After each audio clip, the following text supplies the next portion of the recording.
ಹುಬ್ಬಳ್ಳಿಯಲ್ಲಿ gang war ಪ್ರಕರಣದ ಹಿನ್ನೆಲೆಯಲ್ಲಿ ಶಹರ ಪೊಲೀಸ್ ಠಾಣೆ ವ್ಯಾಪ್ತಿಯ ಮಂಟೂರು ರಸ್ತೆಯ ಬಳಿಯ ಅರಳಿಕಟ್ಟಿ ಎಂಬುವಲ್ಲಿ ಮಧ್ಯಾಹ್ನ 3 ಗಂಟೆಗೆ ನಡೆದಂತಹ ಘಟನೆ. ಬೆಂಡಿಗೇರಿ ವ್ಯಾಪ್ತಿಯಲ್ಲಿ ಸುರೇಶ್ ಎಂಬ ಮೃತನಾದವನ ಅಂತ್ಯಕ್ರಿಯೆಗೆ ಬಂದಿದ್ರು. ಶವ ಸಂಸ್ಕಾರ ಮುಗಿಸಿ ವಾಪಸ್ಸಾಗುವಾಗ 2 ಗುಂಪುಗಳ ನಡುವೆ ಜಗಳವಾಗಿದೆ. ನಿಂದನೆ ಗುರಾಯಿಸಿದ್ರು ಅಂತ ಆರಂಭವಾಗಿ ಹೊಡೆದಾಡಿಕೊಂಡಿದ್ದಾರೆ. 4 ಜನರಿಗೆ ಗಾಯವಾಗಿದೆ. ಪ್ರತ್ಯೇಕ 2 ಆಸ್ಪತ್ರೆಗೆ ಗಾಯಾಳುಗಳನ್ನು ದಾಖಲು ಮಾಡಲಾಗಿದೆ ಎಂದು ಪೊಲೀಸ್ ಕಮಿಷನರ್ ಎನ್ ಶಶಿಕುಮಾರ್ ಹೇಳಿದರು. ಮಾಧ್ಯಮದಲ್ಲಿ ಮಾತನಾಡಿದ ಅವರು, 2 ಗುಂಪುಗಳು ಮೊದಲು ಜೊತೆಗಿದ್ದವರು, ನಂತರ ಪರಸ್ಪರ ದ್ವೇಷ ಬೆಳೆದಿತ್ತು. 2 ಕಡೆ ದೂರು ಪ್ರತಿ ದೂರು ದಾಖಲಾಗಿದೆ. 2 ಕಡೆಯಿಂದ 4 ರಿಂದ 5 ಜನರನ್ನ ವಶಕ್ಕೆ ಪಡೆದಿದ್ದೇವೆ. ತಳ್ಳಾಟದಿಂದ ಆರಂಭವಾದಂತಹ ಜಗಳ ವಿಕೋಪಕ್ಕೆ ಹೋಗಿದೆ. ಗಲಾಟೆ ವೇಳೆ ಒಬ್ಬ ವ್ಯಕ್ತಿಯ ಕೈಯಲ್ಲಿದೆ ಖಡ್ಗದಂತಹ ಮಾರಕಾಸ್ತ್ರ ಹಿಡಿದುಕೊಂಡಿದ್ದು ಕಂಡುಬಂದಿದೆ. ಮಂಟೂರು ರಸ್ತೆಯ ಭಾಗದಲ್ಲಿ ಜನ ಜಾಸ್ತಿ ಇದ್ದಾಗ ಈ ರೀತಿ ಆಗುತ್ತೆ ಅಂತ ನಮ್ಮ ಸಿಬ್ಬಂದಿಯನ್ನು ಸಹ ನೇಮಕ ಮಾಡಲಾಗಿತ್ತು. ಸ್ಥಳದಲ್ಲಿದ್ದ ನಮ್ಮ ಸಿಬ್ಬಂದಿ 2 ಗುಂಪುಗಳ ನಡುವಿನ ಜಗಳ ಬಿಡಿಸಲು ಮುಂದಾಗಿದ್ರು. ಆ ವೇಳೆ ಕರ್ತವ್ಯಕ್ಕೆ ಅಡ್ಡಿ ಸಹ ಮಾಡಲಾಗಿದೆ. ಈ ಹಿನ್ನೆಲೆಯಲ್ಲಿ ಪ್ರಕರಣ ಕೂಡ ದಾಖಲಿಸಿಕೊಳ್ಳಲಾಗಿದೆ. 2 ಗುಂಪುಗಳಲ್ಲಿ ಎಲ್ಲಾ ಜಾತಿಯವರಿದ್ದಾರೆ. ಈಗಾಗಲೇ ಸಿಸಿಟಿವಿ ಕ್ಯಾಮೆರಾ ಸಹ ಪರಿಶೀಲನೆ ಮಾಡಲಾಗುತ್ತಿದೆ. ಅಲ್ಲಿ ಮತ್ತೆ ಗಲಭೆಯಾಗದಂತೆ ಕ್ರಮ ಸಹ ಕೈಗೊಳ್ಳಲಾಗಿದೆ. ನಮ್ಮ ಅಧಿಕಾರಿಗಳಿಗೆ ಸೂಚನೆ ನೀಡಿದ್ದೇನೆ. ಗಲಾಟೆಯಲ್ಲಿ ಪ್ರತ್ಯಕ್ಷ ಹಾಗೂ ಪರೋಕ್ಷವಾಗಿ ಭಾಗಿಯಾದವರ ಬಗ್ಗೆ ಮಾಹಿತಿ ಕಲೆ ಹಾಕಲಾಗುತ್ತಿದೆ ಎಂದರು. ಮಾರುತಿ ಲಮಾಣಿ, ಸಮೃದ್ಧ ಕರ್ನಾಟಕ ನ್ಯೂಸ್, ಹುಬ್ಬಳ್ಳಿ.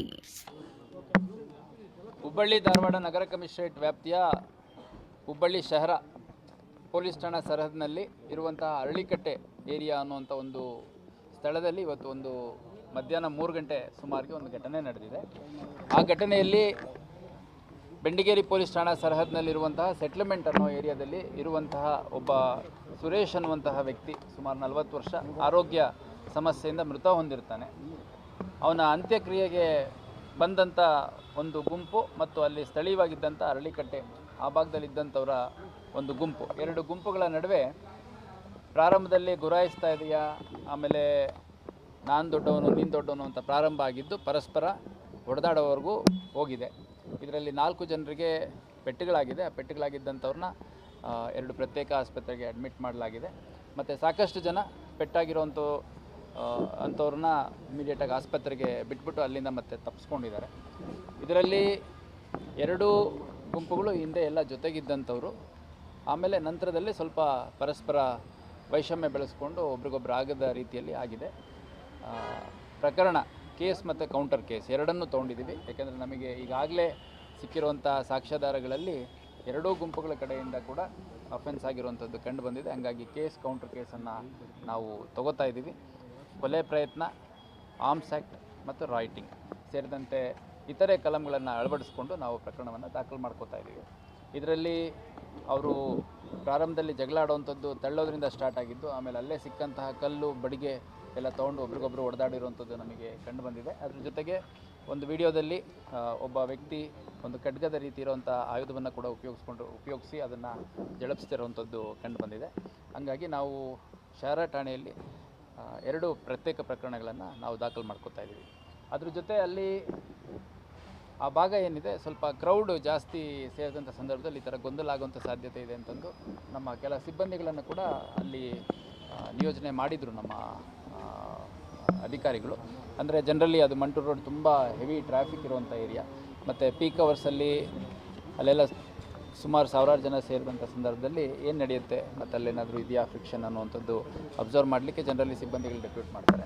ಅಲ್ಲಿ ಸ್ಥಳದಲ್ಲಿದ್ದಂಥ ನಮ್ಮ ಸಿಬ್ಬಂದಿ ಇಮಿಡಿಯೇಟಾಗಿ ಕಾರ್ಯೋನ್ಮುಖ ಆಗಿಬಿಟ್ಟು 2 ಗುಂಪುಗಳನ್ನು ಸಂಘರ್ಷವನ್ನು ತಡೀಲಿಕ್ಕೆ ಪ್ರಯತ್ನ ಮಾಡಿದ್ದಾನೆ. ಆ ಸಂದರ್ಭದಲ್ಲಿ ಅವನ ಕರ್ತವ್ಯಕ್ಕೆ ಕೂಡ ಅಡ್ಡಿಪಡಿಸಿದ್ದಾರೆ. ಅದೊಂದು ಪ್ರತ್ಯೇಕ ಪ್ರಕರಣವನ್ನು ಕೂಡ ದಾಖಲು ಮಾಡ್ಕೊತೀವಿ. 2 ಗುಂಪಿನಲ್ಲಿ ಎಲ್ಲ ಜಾತಿ ಸಮುದಾಯಕ್ಕೆ ಸೇರಿರುವಂಥವ್ರು ಇದ್ದಾರೆ. ಇದು ಯಾವುದೇ ರೀತಿ 2 ಸಮುದಾಯದ ನಡುವೆ ಅಥವಾ 2 ಕೋಮಿನ ನಡುವೆ ನಡೆದಿರುವಂಥ ಸಂಘರ್ಷ ಅಲ್ಲ. ಅದರ ಜೊತೆಗೆ ಈಗಾಗಲೇ 2 ಗುಂಪಿನಲ್ಲಿ 4-5 ಜನರನ್ನು ನಾವು ಪ್ರತ್ಯೇಕವಾಗಿ ವಶಕ್ಕೆ ತಗೊಂಡಿದ್ದೀವಿ. ಮತ್ತು ತನಿಖೆಯಲ್ಲಿ ಯಾರ್ಯಾರು ಪಾತ್ರ ವಹಿಸಿದ್ದಾರೆ ಆ ಒಂದು ಘಟನೆಯಲ್ಲಿ ಅನ್ನುವಂಥದ್ದು CCTV ಫುಟೇಜ್ ಇರ್ಬೋದು, ಆಮೇಲೆ ಬೇರೆ ವಿಡಿಯೋದಲ್ಲಿ ಅಲ್ಲಲ್ಲಿ ಸ್ಥಳೀಯರಿದ್ದಂಥವ್ರು ಮಾಡಿರೋ ಮೊಬೈಲ್ ನಮಗೆ ಈಗಾಗಲೇ ಸಿಕ್ಕಿದೆ, ಮೊಬೈಲಿರುವಂಥ ವೀಡಿಯೋಸು. ಯಾರ್ಯಾರು ಈ ಕೃತ್ಯದಲ್ಲಿ ಭಾಗಿಯಾಗಿದ್ದಾರೆ ಮತ್ತು ಯಾಕೆ ಈ ಕೃತ್ಯ ಆಯಿತು ಮತ್ತು ಈ ಕೃತ್ಯದ ಹಿನ್ನೆಲೆಯಲ್ಲಿ ಯಾರಿದ್ದಾರೆ, ಯಾರಾದರೂ ಹಿನ್ನೆಲೆಯಲ್ಲಿ ಇಟ್ಕೊಂಡು ಈ ಒಂದು ಕೃತ್ಯಗಳನ್ನ ಮಾಡಿಸಿದ್ದಾರೆ, ಪ್ರತಿಯೊಂದನ್ನು ಕೂಡ ಕೂಲಂಕುಷವಾಗಿ ಪರಿಶೀಲಿಸಿ ಒಂದು ಸಮಗ್ರ ತನಿಖೆಯನ್ನು ಮಾಡಲಾಗುತ್ತೆ. ಸ್ಥಳದಲ್ಲಿ ಪರಿಸ್ಥಿತಿ ಸಂಪೂರ್ಣ ಶಾಂತವಾಗಿದೆ.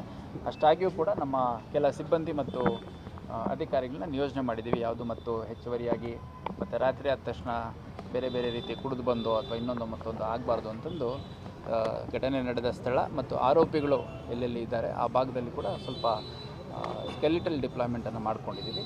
ಮತ್ತು ಹುಬ್ಬಳ್ಳಿ ಧಾರವಾಡ ಏನಿದೆ ಅತ್ಯಂತ ಶಾಂತಿಯುತ ನಗರ, ಶಾಂತಿಪ್ರಿಯ ನಗರ. ಅವಳಿ ನಗರದಲ್ಲಿ ಎಲ್ಲ ಶಾಂತಿಪ್ರಿಯರಿರುವಂಥದ್ದು. ಈ ರೀತಿ ಕಿಡಿಗೇಡಿಗಳು ಸಾರ್ವಜನಿಕ ಸ್ಥಳಗಳಲ್ಲಿ ಅವರ ವೈಯಕ್ತಿಕ ದ್ವೇಷ ಮತ್ತು ವ್ಯತ್ಯಾಸಗಳ ಹಿನ್ನೆಲೆಯಲ್ಲಿ ಸಂಘರ್ಷಕ್ಕೆ ಒಳಗಾದಂಥ ಸಂದರ್ಭದಲ್ಲಿ ಸಾರ್ವಜನಿಕರಿಗೆ ಆತಂಕ ಆಗಬಾರ್ದು. ಹಾಗಾಗಿ ಭಾಳ ಸ್ಪಷ್ಟವಾದ ಸೂಚನೆಯನ್ನು ನಮ್ಮ ಅಧಿಕಾರಿಗಳಿಗೆ ನಾನು ನೀಡಿದ್ದೇನೆ. ಆದಷ್ಟು ಬೇಗ ಉತ್ತಮ ತನಿಖೆಯನ್ನು ಮಾಡಿ ಯಾರ್ಯಾರು ಇದರಲ್ಲಿ ಭಾಗಿಯಾಗಿದ್ದಾರೆ ಎಲ್ಲರನ್ನ ಅರೆಸ್ಟ್ ಮಾಡಬೇಕು. ಘಟನೆಗೆ ಮೂಲ ಕಾರಣ ಏನು ಅನ್ನುವಂಥದ್ದು ಕಂಪ್ಲೇಂಟ್ನಲ್ಲಿ ಅವ್ರವ್ರಿಗೆ ತಿಳಿದ ರೀತಿಯಲ್ಲಿ ಕೊಡ್ತಾರೆ. ಎರಡೂ ಗುಂಪಿನವರು ನಾವು ಭಾಳ ಒಳ್ಳೆಯವರು, ಎದುರು ಗ್ರೂಪ್ನವರೇ ಪ್ರವೋಕ್ ಮಾಡಿದ್ದು, ಎದುರು ಗ್ರೂಪ್ನವರೇ ಪ್ರಾರಂಭ ಮಾಡಿದ್ರು ಅನ್ನೋ ಟೈಪ್ ಕೊಡ್ತಾರೆ.